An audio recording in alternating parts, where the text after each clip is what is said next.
Okay, so good morning everyone. Before I start, before I initiate my report, I would like to say again good morning to all of you in despite of the COVID-19 that we are currently experiencing. So anyway, for the first light, allow me to begin or to formally start our report by this. Hi, good day class. So let us just think that we were actually inside of the classroom, though the face-to-face is not that actually being allowed to be implemented by the chat. So let us just think that we're actually inside of the classroom. And then for the second slide, as you can see, there are two pictures provided, and they're actually Carlo and as well as Sheila. So as regards to that, and in the middle, they're actually also students. So for this time, Sheila and Carlo we are actually the reporters for this meeting, and we are going to discuss about the India. So anyway, later on, you will know about what will be my point, what will be the things that I would like you to know about.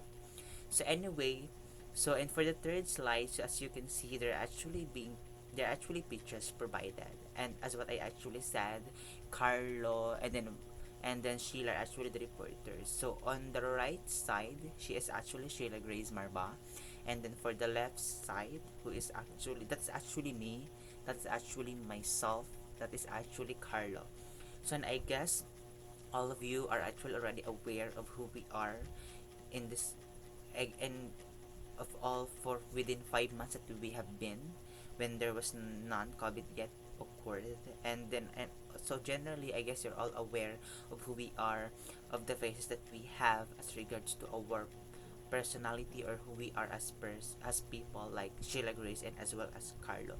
Anyway, so before we actually start, so there are actually questions I actually provided. So what is actually do we need to know about India?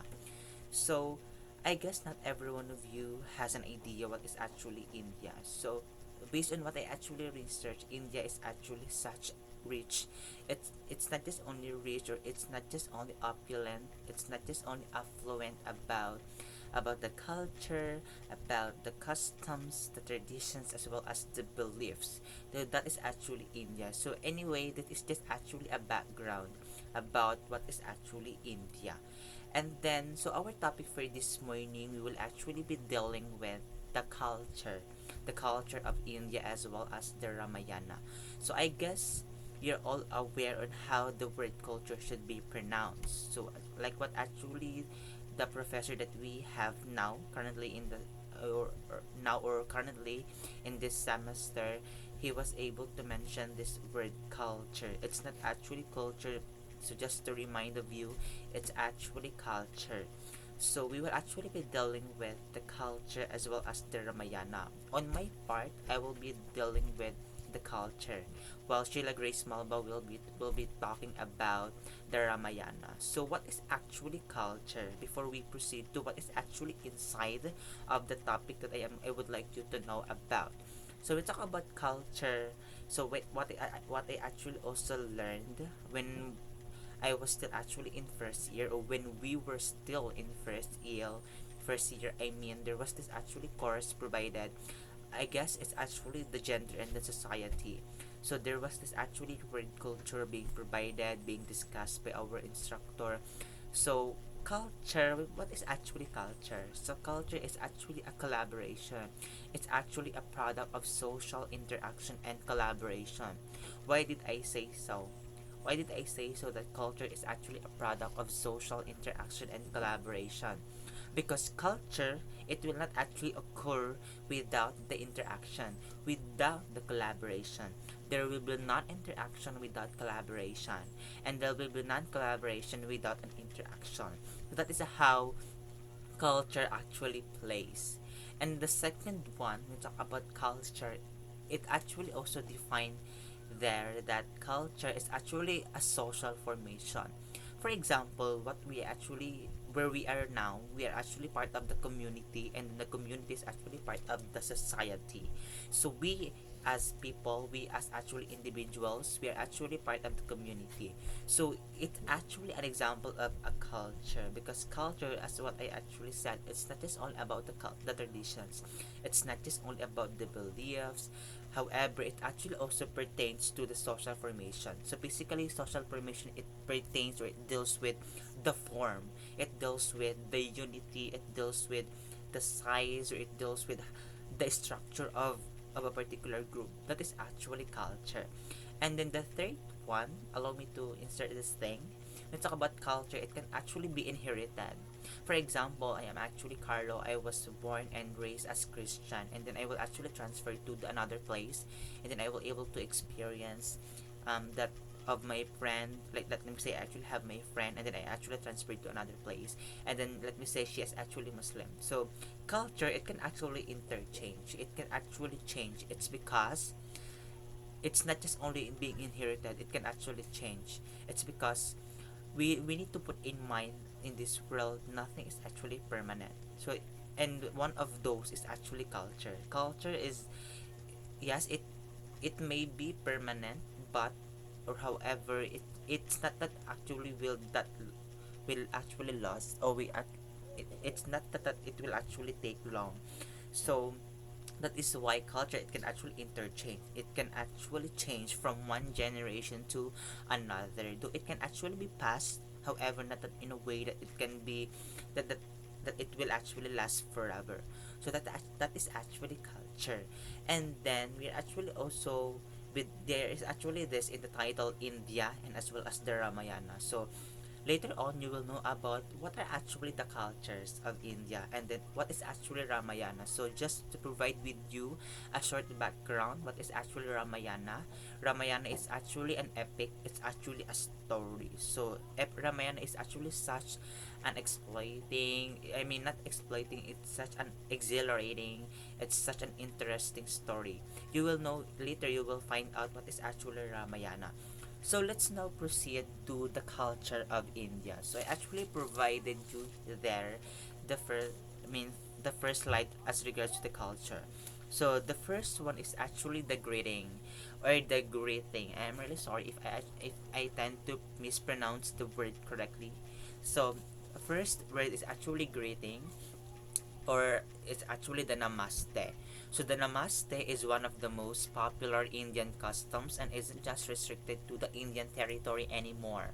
So namaste is actually the most popular Indian custom. So if in Hawaii, they actually tend to express their greeting. I mean, the people in Hawaii, they tend to express their greeting as hola.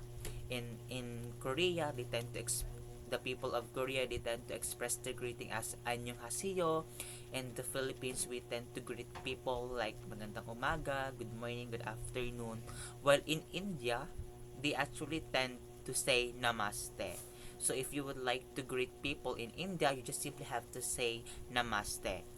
And then the namaste is one of the forms of traditional greetings of the ancient Hindu scripture. So by just simply dealing with this thing, we can actually conclude that namaste is not just simply a greeting. So it has occurred already in the ancient times, in particular the ancient Hindu scripture. So another thing, it will be demonstrated by the folded palms placed before the chest. So if you would like to perform, if you would like to actually demonstrate the namaste, you just simply have to do like this. You simply have to have this. You simply have to make your two palms closed and then being placed before the chest, or in the middle of the chest. Then you simply have to say namaste. So that is actually the greeting of India. And then for the second one is actually here the festivals and religion. India also sees a large number of festivals, mainly because of the prevalence of diverse religions and groups. So of course, in India, just like also any other countries, the India, it actually also has the festival, and also as well as the religion. Why did I say so? Why is it that? It's because, as what actually defined here, that there is this diverse religions and groups. So we talk about diverse, it means it varies. There are actually this the variety, there are actually this the various forms of religions, and as well as the group. So diverse, it basically talks about or pertains to the variety. So that's actually diverse. So generally, there are actually festivals and religion. It's because of the diverse religions and the culture. And then the second one here, they actually in the people in India, they actually also celebrate the Eid. Is of course they're in people who are actually living in India. They're actually also Muslims, and then they tend to also to celebrate this Eid. And I guess we're all aware of this one because it's actually a holiday. And then Christians and Good Friday. So Christians and Good Friday is actually a celebration intended only for Christians, because as what I in the latter, I mean in the previous thing, I actually mentioned about Eid. So it's actually intended only for Muslims because in the India there are actually also Muslims, and not only Muslims as well as the Christians. And the last one is the Sikhs or the Basaiki or the harvesting of crop. So in and India they actually also celebrate this harvesting of crop, or particularly the Sikhs or the Basaiki. And then the third one is actually here the family structure.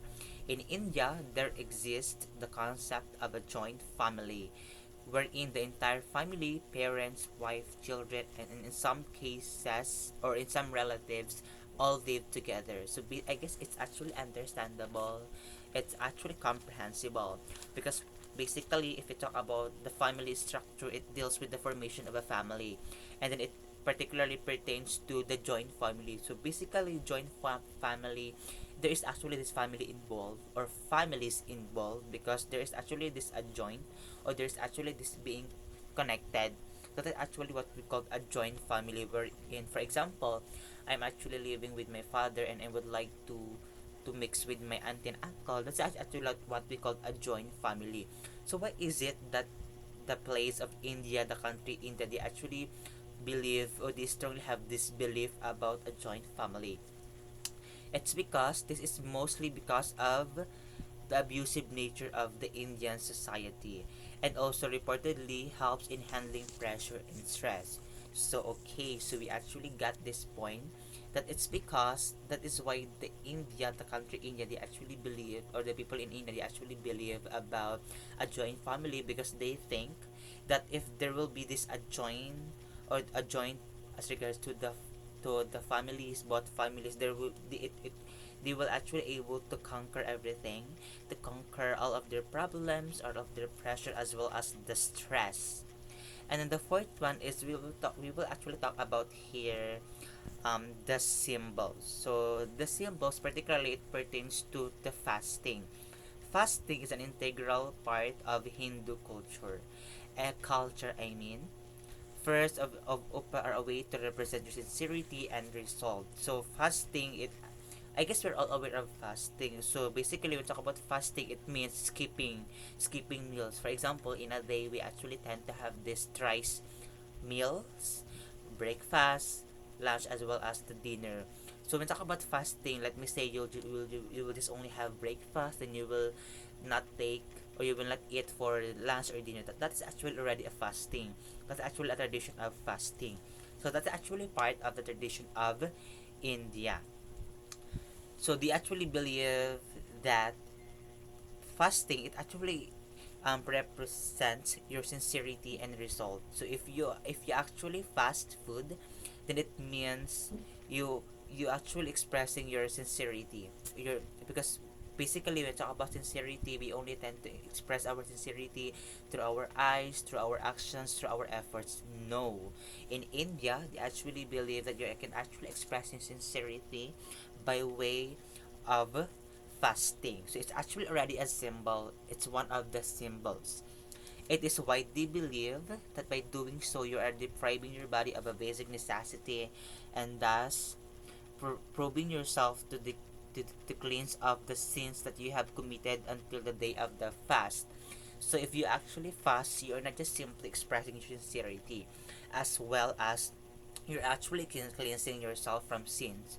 So if you're actually doing a fast, or if you're actually fasting, so you're not just simply expressing your sincerity, as well as you're actually cleansing yourself from the sincerity, I mean from all of the sins that you actually did, or you actually have done in the last year, even on that day.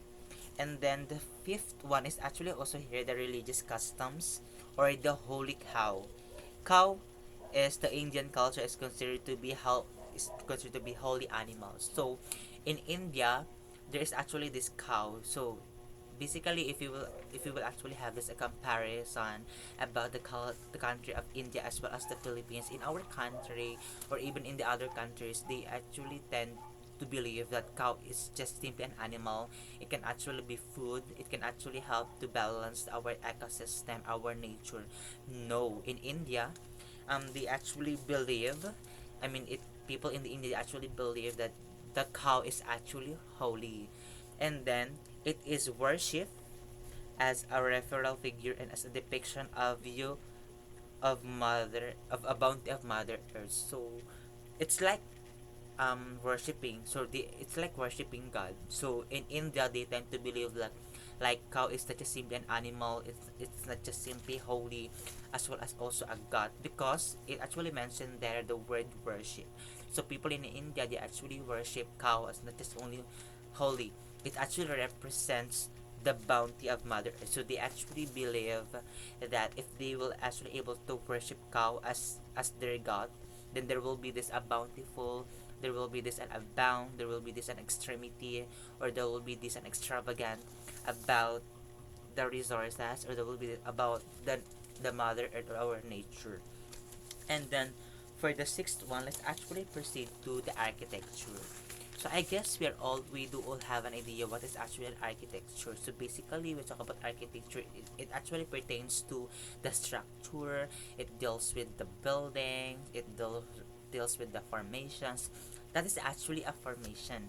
Because why is it that architecture is actually important? Because in a house, it actually has non-designs. If it has non-structure, there will be none a strong foundation. That's why architecture is actually important. So what is actually architecture, as we will talk about the culture of India? So most temples are located along magnetic wavelines of the earth, which help in maximizing the positive energy. So they actually believe that, in the people, if there will be this as an architecture, then there will be this a positive energy. And the second one, it is also a practice to take off future or before entering places of worship, because they would bring in the dirt, otherwise cleansed and sanctified environment. So there in India, there are actually so many temples in the Indian. They actually believe that if you will actually tend to go inside of the temple, first is you just simply have to take off your shoes or what anything that you actually wear on your feet, I mean in your feet, before you're going to inside the temple. So a temple is actually an example of an architecture, because it pertains to the structure, it actually the product of architecture.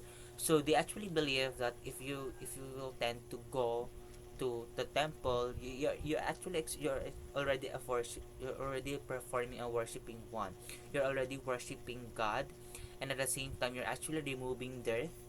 So just like also what you actually what will actually happen if you will actually worship holy cow, then you will actually able to cleanse your body from sins. So it's like also an architecture, particularly the temple.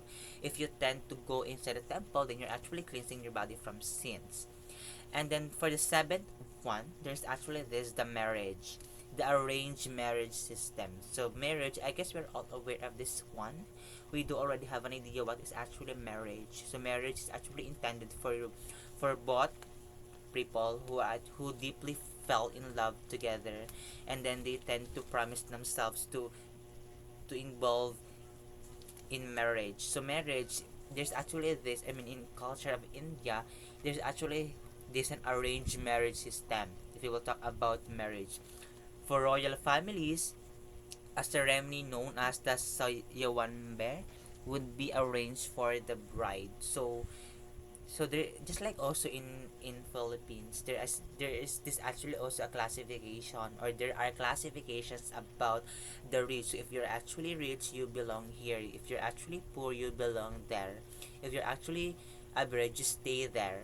That's like, so there's actually also this racism in particularly in the country of India. So, and the second one is, so even today the concept of arranged marriage remains among Indians and is integral part of Indian tradition. So until now, arranged marriage is still existing in the country India. Though if you will actually again this have as a comparison if in our country, I guess the arranged marriage is not that really part of our culture. It's because of so many traditions that we have, so many groups that we have. So I guess arranged marriage system in our country, which is actually the Philippines, it actually only occurs in the Muslim because they strongly have this belief about their culture, particularly about arranging marriage. Let me say you actually fell in love with a Muslim, and then you almost gave everything, you almost gave everything about him or her. So that will not actually change the fact that there's this actually arranged marriage system in the Muslim. So let me say you strongly you extremely love that person who is actually a Muslim. So that will not actually change the fact that arranged marriage system will always be in the culture of India. So that is actually so sad to know or to hear about if we will talk about the culture of India, particularly the arranged marriage, because most of the times, I mean, majority are as part of the culture of Muslim, the parents are actually have the right. What? Parents actually have the right to arrange marriage. Just like, yes, in Muslim, so parents actually have this a sovereign power, a sovereign authority as regards to arranging marriage. And then for the eighth one, there's also this the religious symbols. So the usage of swastika in the Indian context does not point towards Adolf Hitler or the Nazis. It is the symbol of Lord Gaestra. Yes, Gaestra, the remover of obstacles. So what you actually see there, the pictures actually provided, it's like, a Beyblade. So it's actually a symbol of a belief. It actually pertains to the to the religion, to the religious belief of the people, particularly living in India. So they actually believe that if you tend to wear that one, if you will actually bring that one to whatever places you will be or to whatever places you will go, so you're actually worshipping already the Lord Estra and the remover of obstacles. So generally, if you will tend to have that one or that swastika, then there will be non-obstacles to occur in your life. So that's actually one good thing about swastika. And then let's now proceed to the ninth one, the tradition and customs. So in India, the saying Atete Dero Barch is also integral. It means the caste is equivalent to God. And verse like from the Hindu scriptures which later becomes a part of the Indian conduct for God. So just like also in any other countries. So people in India they also have this tradition and custom. So anyway, what is actual tradition? What is actually customs? So are they the same? Are they similar? So when we talk about tradition, it pertains to the practices, it pertains to the beliefs, it pertains to the norms of the people living in India. And then what is actually custom? So when we talk about custom, it's quite similar to tradition. However, not that generally as whole. So when we talk about custom, it can actually be changed. It can actually be fixed. However, traditions are not. And then, so let's now proceed to the 10th one. So, dresses of India. Of course, people in India, they also have this what we call dress or dresses. So, how are they going to share their being conservative if they will not wear a comfortable or if they will not wear a particular formal dress? So, Indian women often wear, often seen wearing saris or the sari as obliged cloth and reads and and needs no stitching. It is easy to make and comfortable to wear and also adheres to religion etiquette. So in our country, which is actually the Philippines, we actually have this a lot of names. There are actually a lot of terms we tend to say or to call if we will talk about the wardrobe, if we will talk about the clothes that we actually have in our country. However, in India, there's actually this asari or asatai. Yes, asari. Sari is actually the term called for the dress, for the clothes that people wear in India. So sari is actually so. I guess all of us, I mean, have been able to see or to perceive what is actually the structure or what is actually the image of a sari. So sari is actually, of course, it's actually a dress. It's like it doesn't require stitching. So it doesn't necessarily to be stitched. Yes, it's because it's basically, we talk about sari, it's just simply a cotton that is actually being worn by the people in India, and it also follows the protocol. I mean, not actually the protocol, but the liabilities, the accountabilities, or let me say the standards as regard to the etiquette of the people, because they actually believe that if you tend to wear a sari, you're actually also protecting yourself from danger, from temptation. Because in our times today, there are actually so many people who tend to wear a very sexy dress, and then they tend to complain why they're actually being harassed by the people around them. It's because in the first place, they're actually the ones making themselves to be harassed. I hope you actually got my point, because sometimes in our lives, dress matters. If we would like to be respected, we do also have to respect ourselves in the first place. How are we going to respect others if we do not even respect ourselves? That is actually my point. So, if you would like to be respected by the people around you, you have to be formal. You have to wear like you will not, in a way that you will be harassed. So just like in India, they tend to wear this sari, a very long dress. It's because it's aside from the fact that they actually believe that it's actually one of the religious etiquettes that they actually tend to follow, as well as they actually protecting themselves from danger as well as the temptation. It's one way of showing their deep respect, their deep integrity about their culture as well as themselves. And then we actually also have here the 11th one. So India is a kind of unity in diversity. Different forms of dance and classified as for a classical. In every dance, a dancer was a performer narrates an entire story. Of course, in India, there's actually this what we call a presentation. There's actually this what we call a performance being done, being performed in India. It's because, of course, we do all deserve to be happy. We do all want to experience or to watch presentations in any theater and so on. So of course in India, one way of making themselves happy is through dance. So I guess we're all aware of dance. So basically, when we talk about dance, it's actually a form of art, because what is it that dance is actually art? It's because we actually express things. We are not just simply dancing. It's because we enjoy, we dance. It's because it's actually an expression. It's an expression of showing our love, our passion, our determination as regards to the field. So in India, they actually also have this what we call a dance, in which in every dance, as I will repeat, a dancer or performer narrates an entire story. So basically, when I talk about dancing, the performers or the yes or the dancers are not just simply dancing. they are they are also conveying messages. So people in India, they tend to dance is because they actually have this purpose. And then the 12th one is actually this, the cuisine or the Indian food. Personally, if I actually relate myself, I'm such actually a food lover. I'm super fan of foods. I am actually, particularly if I will be more specific, I will be more particular about the foods that I really love or the foods that I would really want to eat soon when I become professional. I am actually fond of eating desserts, as well as yes, desserts, as well as soups or seafoods and more.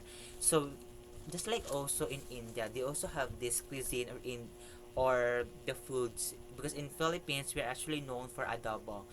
Well, in India, so I will now read. India, food and cuisine not only form an integral part of the culture of India, but also one of the article functions of India's popularity worldwide.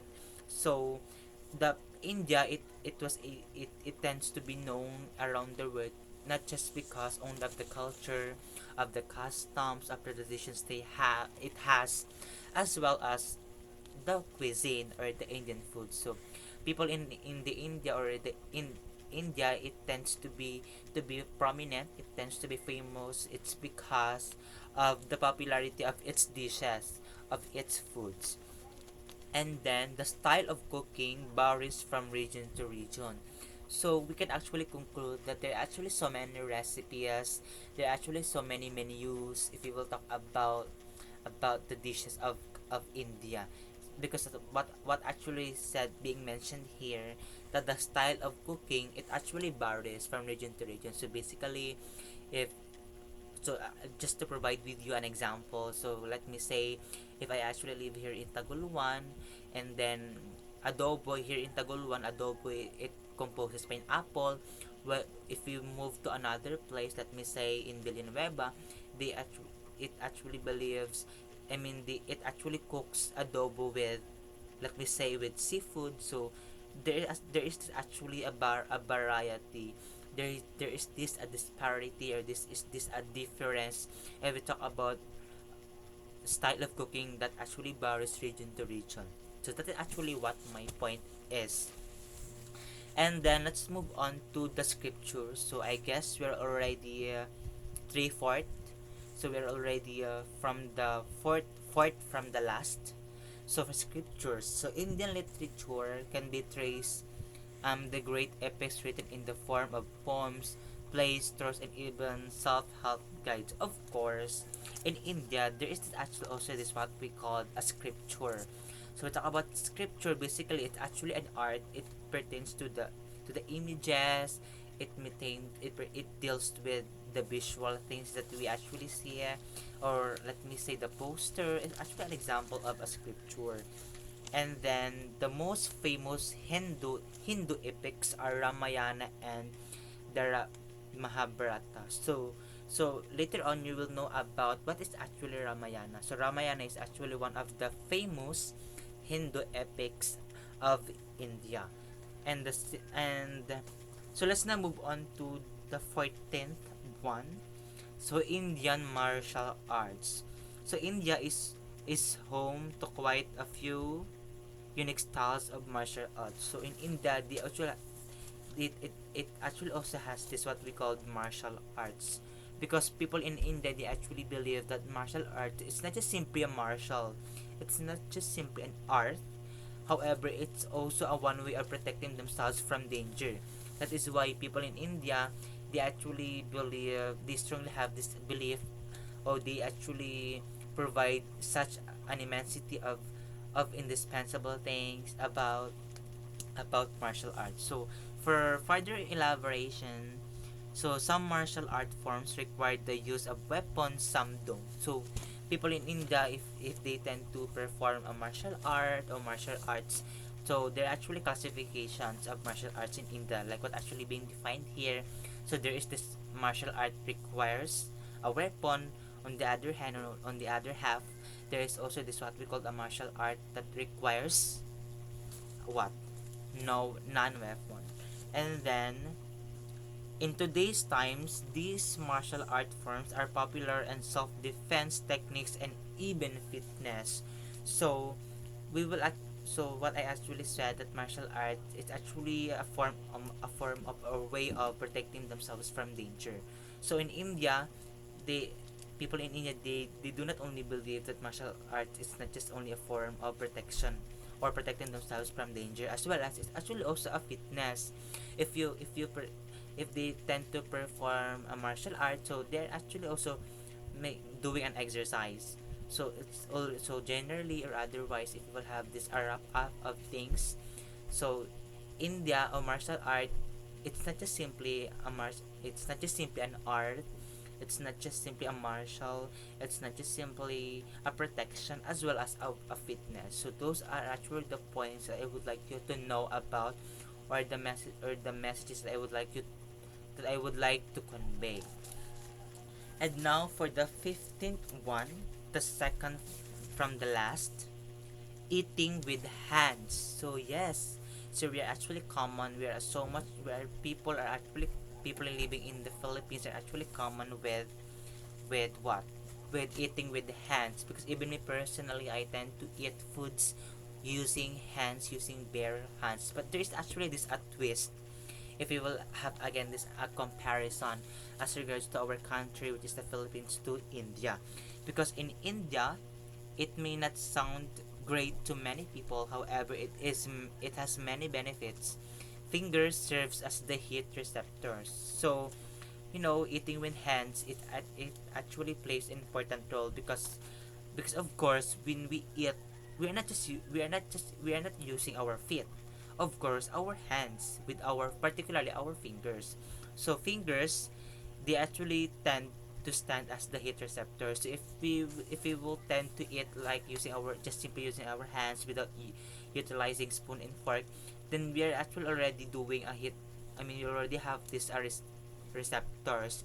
It's why is it that? It's because if we actually eat, so we will able to know if the food is actually hot, if the food is actually not, if it's actually cold, if we will actually touch the food. Of course, if we eat, we tend to touch food by using our hands. So that's why it's called heat receptors, because we will able to know if the food is hot or not.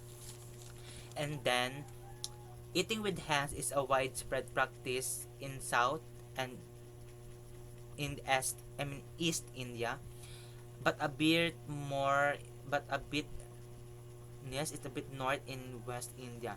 So there's actually this, what I actually said, there is actually a twist if you will have this a comparison about the country India as well as in the Philippines, because in the Philippines, I guess all of the people are actually common.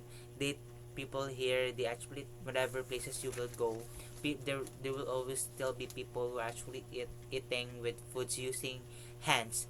But however, in India, there are just only chosen people who tend to what? Who tend to eat what? Who tend to eat foods by using hands. So particularly the place of south and the east, while the west and the north, they do not have this so much of belief about eating hands. So basically, so they have this an opposite idea about eating. So if in south and east India, they tend to eat using hands, well in north and west, they are not. So they only use hands if they will actually using um if they will eat bread. So that's actually an example of what eating with hands as regards to the culture of India, particularly eating with hands. And the last one, so we have here the languages. So India is socially, culturally, and linguistically very diverse. So as what I actually mentioned earlier, that the culture of India, it actually varies. It actually has this a diversity. So what I actually defined earlier, that when we talk about diversity, it means there is this a various various forms, or there are various forms. So yes, socially, culturally, and linguistically diverse. So basically, when we talk about socially, people in India, they have this, they vary when it pertains to socializing, when it pertains to interacting with people. And then culturally, so people in India, they also have this a variety of when it deals with the culture, and well as the linguistically, of course, since our main topic here is the language. So there actually is, of course, so many languages in our in the country of India. So I'm not sure in our country if how many particular languages do we have. So all I know, that we do, just like also India, we do also have so many languages we possess. For example, in Cagayan de Oro City, or particularly in Mindanao, or in Cebu, or in even in Bohol, particularly in Cagayan de Oro, people in Cagayan de Oro, they tend to speak using what? Cebuano. Just like also Cebu, they tend to use Cebuano, but in Bohol, it's also actually an example of Cebuano. However, there is actually this a twist. People in Bohol, they tend to communicate using Cebuano, however with a twist, not without Y, if I am not mistaken. And then if you go in Iloilo, then you will able to experience a language, particularly Ilonggo. I mean, yes, Ilonggo or Ilongga. So that's actually an example of languages. So we let's go back to the country India. To 22 languages recognized by the consist yes by the constitution. So languages, so there are only 22 languages. Could you imagine? So India is such a nice country. India is such a big country, and then however there are only 22 languages being recognized. Why is it so? So for further elaboration, so more than 400 languages and dialects are still not known. So could you imagine there are 400 languages while there are only 22 languages being recognized? So we can actually conclude there are actually only 400 languages in the country India, because I do believe that there are still more. It's not just only 400. Yes, they're not just only 400 languages, and then 190 languages have become endangered due to very few surviving speakers. So, if there are actually 22 languages being recognized, then 400 languages and dialects not being recognized, and then 190 languages have become endangered. What is it though? So, allow me to refresh this idea, because I guess we're all aware of this thing, because we're all actually classmates and we are in the College of Education. So when we talk about language, it will die if there are actually no non people using it. So yes, so we can actually conclude that a language is die. Yes, is dying if there are actually only few speakers speaking. For example, in let me say our language Cebuano, if if there are only few people using Cebuano, and then the time will come that there will be none people using the word Cebuano or the language Cebuano, of course it will die. So that just like also people, or just like also any other living things living in the world, particularly the earth, we actually tend to die, because that's actually the reality of life. We are just simply like the clouds that appear and then eventually fade, and then eventually turn turn into nothing. So yes, if we do die, like animals, plants, and so on and so forth, or let me say if we will talk about the biology, yes, just, just like also language can also die. So, and I guess I'm extremely hoping that you were able to learn from all of my discussion this time. And then, so I am now giving the stage, I am now giving the floor to my partner, to my co-reporter, who is actually Sheila Grace Marba, and she will able to discuss about Ramayana. So, thank you and God bless everyone.